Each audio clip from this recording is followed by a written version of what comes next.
So you attend the Design2Future Summit organized by İHKİB. What are your thoughts on this event? I think it's an amazing event because it gathers, the industry players from textile and apparel. It also brings the partners from European Union. It also brings, the people on the research side, those who are investing in digitalization of the sector, who are working on making industry more eco-friendly as well, more sustainable. So it's a nice forum, it's a nice platform to share the ideas and make the industry more competitive. So can you share your thoughts on partnership in the IPA2 project and what outcomes do you expect from this collaboration? European Union is helping to increase competitiveness of textile apparel sector already for many years. And, we work very closely. We actually help Turkey to build some very important clusters in the field. So, for example, we helped establish Istanbul Moda Academy. We helped establish Digital Transformation Center, which will help small, medium companies to go through this costly and difficult transition, in the sector. So we have a number of projects talking about METAMORPHOSIS project, which is very much focused on digital transformation of the sector,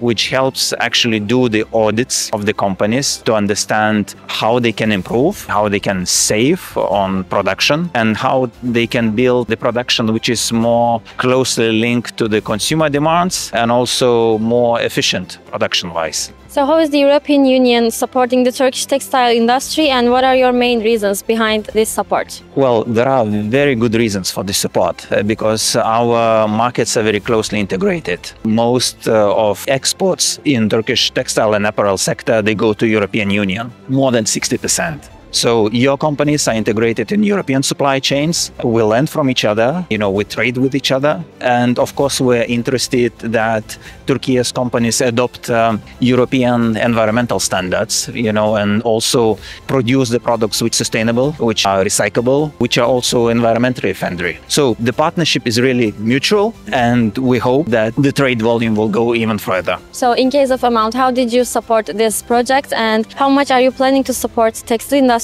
in Turkey for the upcoming years, especially 2025? So in terms of overall support, we so far invested 1.2 billion liras in support of textile and apparel sector in particular. For 2025, we plan to start a new project where the money will come from instrument for pre-accession. It will be roughly 7.5 million euros. And it will help the companies transition to being more green, more environmentally friendly. So lastly, what advice would you give to Turkish companies looking to stay competitive in the textile industry? Well, I think the main piece of advice would be being very adaptable, very flexible, and looking beyond the current date. So basically thinking what will be the future consumer demands, what will distinguish their product, whether their product will be eco-friendly product, whether it will be also, made in a way the consumer wants, also have a certain price level, that would be affordable. So all of these things have to come together if you want to be successful and if you want to be competitive.